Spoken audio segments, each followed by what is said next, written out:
Daret was on the banks of the Ninor River, as it had to be to survive.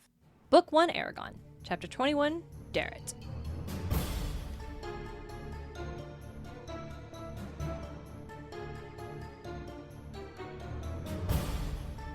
Welcome to Eragon and Back Again, a podcast where we explore Christopher Paolini's inheritance cycle, one chapter at a time. I'm Darien Smartt. And I'm Lucy Hart. And we're in another village. And not everyone's dead this time. Yes, which is good. It's kind of like, oh no. And then it's like, oh, thank God no one's dead. Okay, we're good. Whoo. Yeah.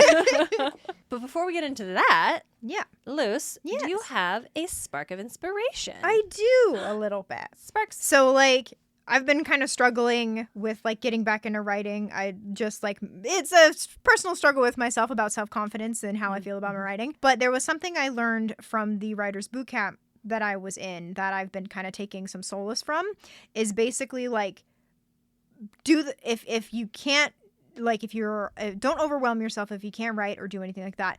Put in the minimal effort, even if that is just to show up. So just pulling up your document and staring at it and being like, I can't do this, but at least I got the document pulled up. Yeah. So like it's just that, like you did, even if it's like that, like put in minimal effort. And even if it's like you pull up the document, you write a word and then you're like, nope, I can't do this. And then you close it. You did at least, you put in the minimal effort. You did that one word. Even if it's like, I only wrote for a minute or I only wrote for a sentence, like take solace in that you did it. You showed up today and that was enough. That is enough. Like, I think that's really important. And like the inspiration of that is just like, I don't have to push myself. Like I am okay in doing the minimal effort that I can. So that's kind of, I've been thinking about that a lot lately. So I was like, yes. And on some days it feels like that's not like, oh, the minimal effort. That was your maximum effort. Exactly. That was you poured in as much as you could. And even if it's just, you opened the document and you sat there for a minute and you were like, nope. Yeah. But that was the maximum effort you could give that day. I think that is respectable. Yep, absolutely. Yeah. I remember because you were doing the boot camp and I could overhear some of the things. I really liked their approach of discussing writing as a practice and a muscle. Yep. And you can't go out there and run a marathon on your first day. Yes, like absolutely. That's bad for your body and setting yourself up for failure. Maybe you did it, but at the end you are going to lock up on the subway and be trapped forever. Yep. That's a How I Met Your Mother reference. But it's just giving yourself like revving up and getting into the practice. I like that a lot. Yeah, so absolutely. You got to practice it. Anyway. Yeah. What is my spark of inspiration? So Dr. Emily Wilson did another translation of a Homeric work. Lucy, you have Emily Wilson's translation of the Odyssey. Yes. It kind of lives in my room right now. Yeah, I looked over, I'm like, oh, look, there it is. Yeah, I got a reference for my mythology podcast. I reference it a lot, and Emily Wilson's translation of the Odyssey is my favorite. Yeah. So I was endlessly jazzed when I learned she was doing the Iliad. Yeah. Which I also now own. You'll see excellent. it right there. Excellent. And if you don't know, Emily Wilson is the first woman to professionally translate the Odyssey. And in doing so, she identified a lot of biases in previous translations that were all done by men.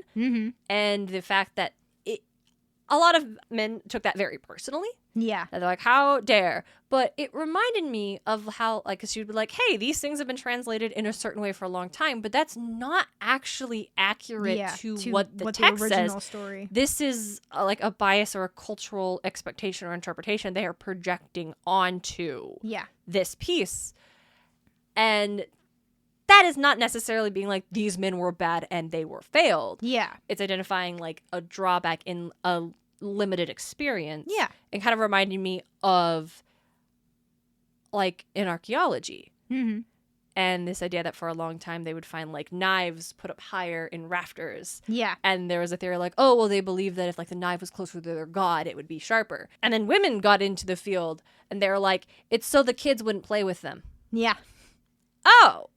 Or they would find a very common in like pre-antiquity, like statues of like a female form, like very, very large thighs, large breasts. And they're like, oh, this must be some sort of like sexual for like fertility. Oh, not even fertility. It was like a sex symbol. Basically porn. Yeah. Is what they would say it was. And then women got into it and they'd be like, oh, that's what my body looks like when I'm pregnant. When I look down and can only see myself from above, that's what it looks like to someone who is pregnant. And so it's like, oh, actually, these were maybe pregnant folks tracking their own pregnancies and what their bodies look like. And so my spark of inspiration, one, Emily Wilson's translations are amazing, and her take on translating is so good. Yeah. And her, like, just her approach to it is, like, not to roll up using these and thous or some nonsense, but to use your contemporary language. Mm-hmm. But specifically, I think the inspiration is the inherent, like, value and treasure that comes from engaging in the work of others who do not share your experiences. Mm-hmm. And allowing those, like, and the value that comes with a genre or a field of study when more people are allowed to enter it and bring their experiences, and how much more there is. And I find it, like, just the inspiration that comes from knowing that you will never know everything. Mm-hmm. And that is, like, the incentive to consume and engage with all kinds of creation and pieces and knowledge. Yeah. Because the world is, like, vast and interesting, but we will never be able to fully present it in our own one piece of work, because no matter how much research we do or what we've experienced, we are still only ever being able to bring our own experiences. Yeah. So we should read everything we can. Mm-hmm. I like that. Thank you. Very good. Now on to the chapter summary. Daret. The party finally arrives in the next town. Brahm and Eragon are halted by armed and suspicious townspeople, though Brahm is able to convince their leader, Trevor, to allow him to buy the supplies they need. They exchange information about what happened in Yazwak and what the countryside has been experiencing before continuing on their way. Returning to Saphira, Eragon finds his dragon furious. Unhappy with the danger Eragon constantly finds himself in, Saphira demands that Eragon ride her rather than the horse. Eragon agrees, albeit reluctantly. Yep. I fucking love that. Saphira's so pissed. She's so so angry. mad. I literally blink and you're in another thing. Mm-hmm. Oh, the stress. Yep. But yeah, like we said at the top, like, they're getting into this town and it is so quiet again, and they're like, silent. Oh no. Yeah, they're like, oh no. And I think, like, one of the things that helps Eragon is he said he looks down and sees the fresh footprints of, like, children. And he goes, okay. Not murdered. Yeah, okay, so but he doesn't know where they are, but they're not dead. Mm-hmm. All right. There were kids just here, but where is everybody? Yep. And they are very quickly ambushed, I feel like, is more of a full-on attack, but they are halted by villagers who, like, you're surrounded by 60 archers, and all of a sudden they are, like, people have appeared in, like, broadswords, and they look up on the rooftops, and it's like, oh, and Eragon's over here like, okay, I might have to use magic. Yeah. But I don't know, Saphira, don't come, they'll shoot you out of the sky, and she's so mad. And Brahm is able to, like, really calmly, he's like, we're just gonna go visit my uncle. Just spits those lies so easy. Yeah, this is my nephew. We just want to buy supplies. Yep. And the other guy's like, okay, well, would you, the guy they're speaking to is like, you say you only want supplies. Would you agree to stay here while we bring you what you need, and then you pay us and leave immediately? Yes. All right. Yep. And that's what they do. Yep. And it's, I think before we started recording this one, Luce, you mentioned how this is like a throwback to what we heard in The Traders when they were in Carvajal about how everything is like, things aren't great out here. Yeah, absolutely. We actually... And now we see it. Well, I guess we saw it in the village where everyone was, like, dead. Yeah. But... that was, like, a super, like, shocking, and this is, like, people who are living through it. Like, yes, so this is actually the normal. Yeah. That was the extreme. That was the extreme, exactly. And this is, like, people are... And they even talk about, like, we've had too many encounters with Urgles and bandits for me to trust you only on your word. And so it's like, shit's not great out here. Like, it's really bad. And it also just, I think you mentioned too how it was just a stark contrast with Carvajal. Yeah. And how easy it is for them. And they're not like this village where they're having to, like, ambush any traveler on the road for their safety. So. Yeah, I think we see, like, being in the spine on the other side of the mountains has been a big form of protection for Carvajal, because why have they not ended up like Yazwak? Yep. Yeah, like that is so. We are just truly seeing how lucky Eragon and his like village have been. Yep, absolutely. Yeah, we get a little bit more. It's like Brom's like, y'all should leave. Yeah. Because there's definitely a band of Urgles and you are not going to stand a chance. Yeah. And Trevor's like, these people have lived here forever and they value this more than their own lives. Like, Yep. they're not going to leave. This is their home. Also, they've killed a couple Urgles and it's definitely overinflated their sense of ability. But as he says it, he's also like, I'm not going to leave either. But he also mentions that he's been in the king's army. Yep. And that's interesting. Yeah, because he's like, here. why did they pick you to talk? And he's like, I was in the king's army for some years. Mm-hmm. And that's interesting. Yeah. Because, so for me, it's an interesting look in because we've heard about how bad the Empire is and how, they're really bad and they have the freaking, oh my gosh, the Razak. The Razak are working for the Empire and all these things. But then this dude is super chill. Yeah. Like, this he's totally dude, reasonable. Yeah, he's reasonable. He doesn't seem evil. So it's kind of like, it makes it more complicated where it's like the Empire isn't profoundly evil and bad. Like everything that their soldiers and things like that, they're not profoundly bad. It's like this part of this one person who was in the king's army is not inherently evil. Yeah. And so I really like that. And he seems to have faith in it because he's like, when you enter, like when you get to your next town, will you do us a favor, alert the Empire to our plight and that of other towns. If word of this hasn't reached the king by now, it's cause for worry. And if it has, but he has chosen to do nothing, that too is cause for worry. Yep. And so there is this guy who he's like, hey, will you let the Empire know so they can help us? Yeah. But he's also does his first thing is they don't know yet and they would send help if they did. Yeah. But he also has this you see maybe the start into realization of what if they do know and they don't care. Yeah, that little doubt. Yeah, that maybe because it's we don't know, because it's maybe he was in the king's army and he left because it was terrible. But when he asks them to tell the Empire, you sense that he does have a faith and loyalty and a belief in this system. Absolutely. That a lot of people live under. And while the Carvajal has no love for the Empire because they've just been heavily taxed and no help was sent during hard winters, they still live unrestricted. Brom is allowed to tell his stories. Yep. But it's because they're so far out of the king's grasp. Yep. If they were a lot closer, Brom would not have different. Things would be different. So it does, I think, as you're saying, Lucy, it does suggest there is more complex in the everyday people who are upheld this system because they appear to believe in it. Yep, absolutely. And even as they're leaving, Brom notes that it is the Empire is in worse condition than I had imagined. When the traders visited Carvajal, they brought reports of unrest, but I never believed it was this widespread.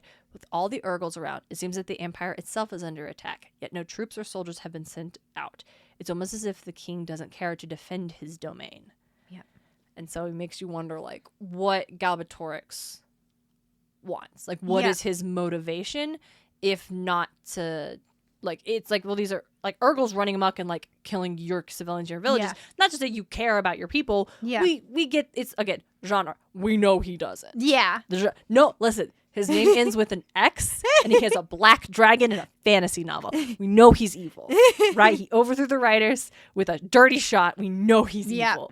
But the fact that he's still, you would assume, be a power-hungry megalomaniac who would view the Urgles who killed his dragon, his first dragon, as an insult that he would want to wipe out. How dare you set foot on my land? Yeah.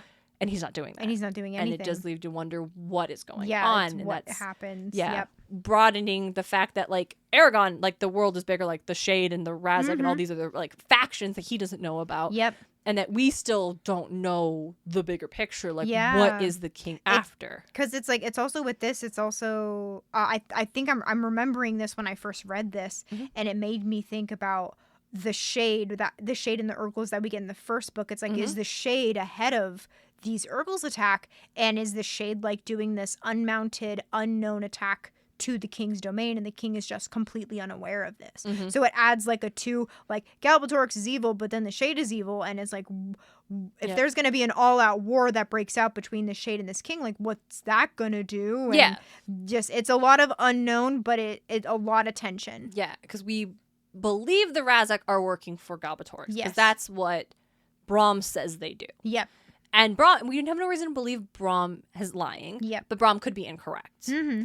We know the Shade controls the Urgles. At least we have seen him controlling Urgles. Yep. So we are left to assume that the Shade is responsible for what the Urgles are doing in the kingdom. Yep. And then we know the Elf woman was doing something with a dragon egg and Yeah. trying to take it somewhere. So, and we are also aware of like the Vanguard, which is another rebel faction that we Yep. haven't heard from in a while, but we know Yep. they exist. And it's like a bunch of moving parts that everyone wants something, but we have no idea exactly what they want, Yep. except we know they want this dragon egg. Yep. That's yep. all we know, but we have no idea what for and how and whomst and why and where. Yep. So we don't know anyone's motivation. We Yep. only know Eragon wants to kill the Razak. Yep. But we don't know anyone else's motivation and how that's going to impact Eragon and what he does. Yep. And it's like looking at it that way, it's like they've got enemies on all sides and they have no idea. Yeah. And it's no just idea. like, that's It's alarming. Mhm. Shortly after, Brom asks Eragon if he'd used his powers, and Eragon's like, well, there's no reason to. He's like, wrong. And he uses it as a teaching moment, and I really like that. Yep. Yep. Because he's like, you could have looked at Trevor's intentions. He's like, that's what Brom did. Yep. You could tell the guy was genuinely not going to kill them. He's like, Yep. if I thought they had already made up their mind, we would have been out of there. Yeah. You can tell he's basically letting him know, like, hey, you know how you like always talk to Saphira and you've reached out to the horses many times to calm them down? You know you could do that with like a person, right? And Yeah. Eragon's like, no, I did not. Yeah. No, I did not know He's that. like, I didn't think about that. Mm-hmm. And what I actually like is, again, Eragon's smart. He asks about, but if I can get into someone's head, doesn't that mean that others can do the same to me? How do I know if someone is prying in my mind? Is there a way to stop that? And Mm-hmm. Brom's like, excellent. Yes, good question. And just like, why, yes, hasn't Saphira Positive ever... reinforcement Yeah. of good job. Yeah, and then talking about how when Saphira blocked Eragon so completely, Mm-hmm. where Eragon couldn't get into her mind at Yeah. all, no matter how hard he tried. Mm-hmm. And he acknowledges that he's like, I don't think she was doing it on purpose, but Yeah. it was that example of how you do that, which is a single-minded focus on one thing. Yep. Which is what Brom tells him, like, imagine a wall or Yep. something, and don't let any cracks or weaknesses. I also like the fact that he acknowledges that because you can do magic, you would know if someone was doing this. Yeah. And we also indicate that, like, people who don't do magic don't know when people are doing it. Yep. So Brom can get into Trevor's head and just sense his, like, vibe check, really. Yeah, do it. I And like it's a vibe check. It's a vibe Yep. check, yeah. And Trevor doesn't know. Because imagine if he did know, things would be weird. It's like when you roll that spell in D&D, and if you don't the roll high mind. enough, Yep. the person will know what you were doing. Yep, And absolutely. that makes it more, like, less likely that you want to do that spell. Absolutely. So, but it also makes it more terrifying for Eragon, because it means, like, if he doesn't know how to keep people out, he'll know they're in there and be powerless to do Yep. anything about it. Absolutely. And he's like, how then did I learn? Saphira. Then Saphira. Oh, they get back to Saphira. Would you like to do a reading? We can do a reading. Where were we starting? When I'll be Eragon. So you'll be Saphira? Okay, yeah. Now we'll just read their dialogue. When they reached Saphira, she startled them by thrusting her head at them. The horses backed stepped nervously. Saphira looked Eragon over carefully and gave a low hiss. Her eyes were flinty. Eragon threw a concerned look at Brom. He'd never seen Saphira this angry. Then asked, "What's wrong?" You, she growled. You are the problem. Eragon frowned and got off Kadok. As soon as his feet touched the ground, Saphira swept his legs out from under him with her tail and pinned him with her talons. "What are you doing?" Saphira swung her head over Eragon until they were eye to eye. You! Every time you leave my sight, you get in trouble. You're like a new hatchling, sticking your nose into everything. And what happens when you stick it into something that bites back? How will you survive then? I cannot help you when I'm miles away. I've stayed hidden so that no one would see me, but no longer. Not when it may cost you your life. "I can understand why you're upset, but I'm much older than you and can take care of myself. If anything, you're the one who needs protecting."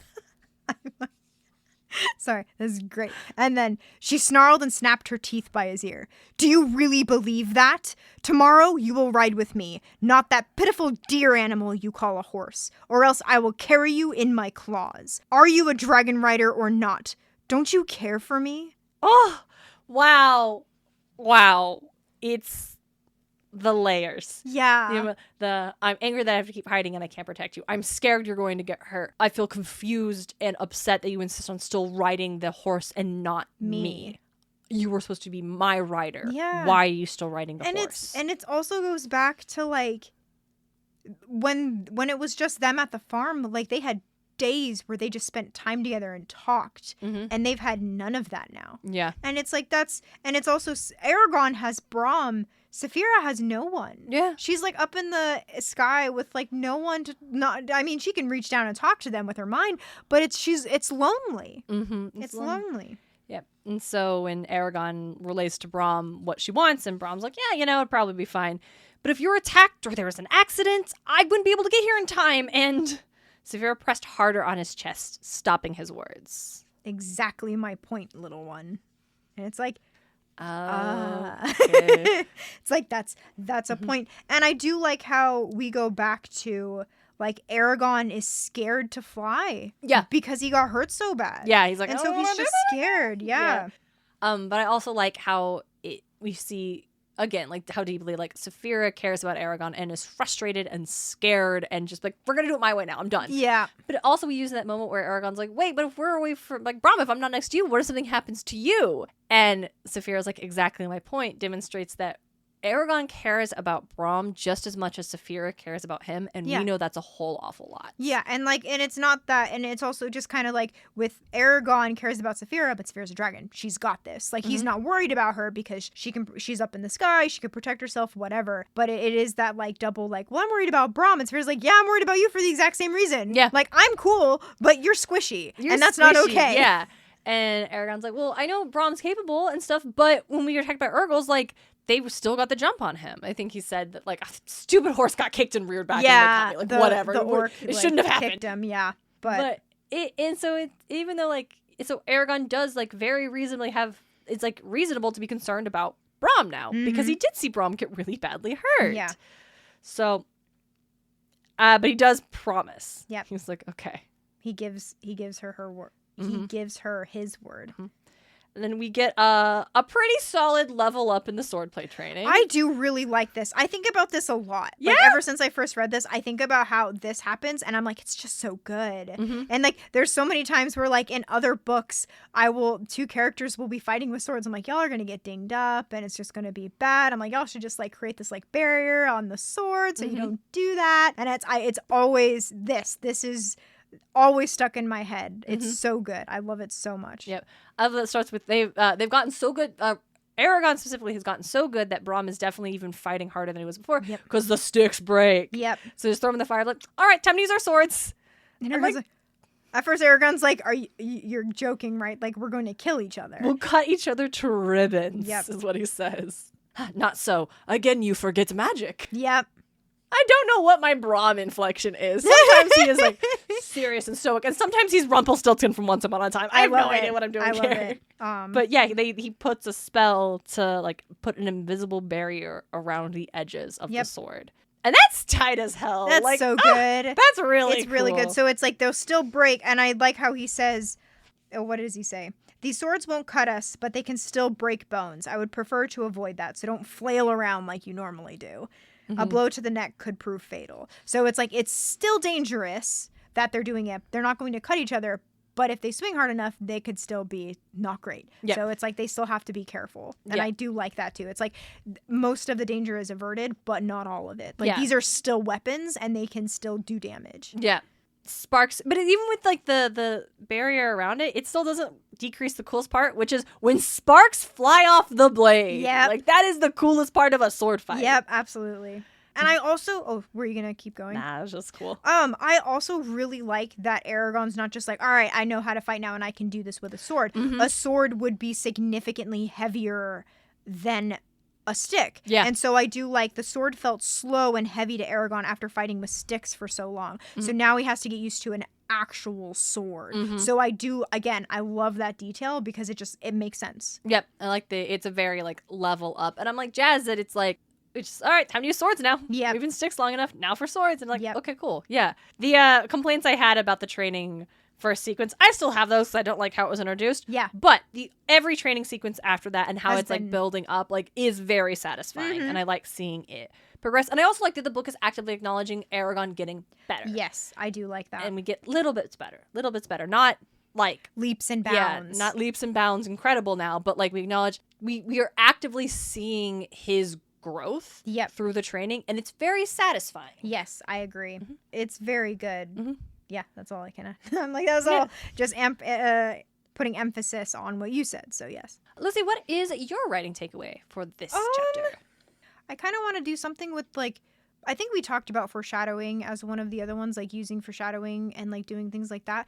And I think like if you brought up a theme of, hey, the world is not great, like make sure you stick with that. Follow up on your foreshadowing. Yeah. And I feel like we've done that before, but I think that's, I don't know if, again, I can't remember if we did that one or not, but I think that's, again, just very evident here, especially because it's been so many chapters since the caravan came into Carvajal, and it's like they're like, and I guess like that could be it. It doesn't matter necessarily how you reintroduce. It doesn't like the time frame. You don't have to be like there's tension and then immediately introduce like the world is in a really tough spot and then immediately do it. Like, prove that it. can come later. Yeah, like you do not have to prove that immediately. You can take your time and other things can happen before it happens.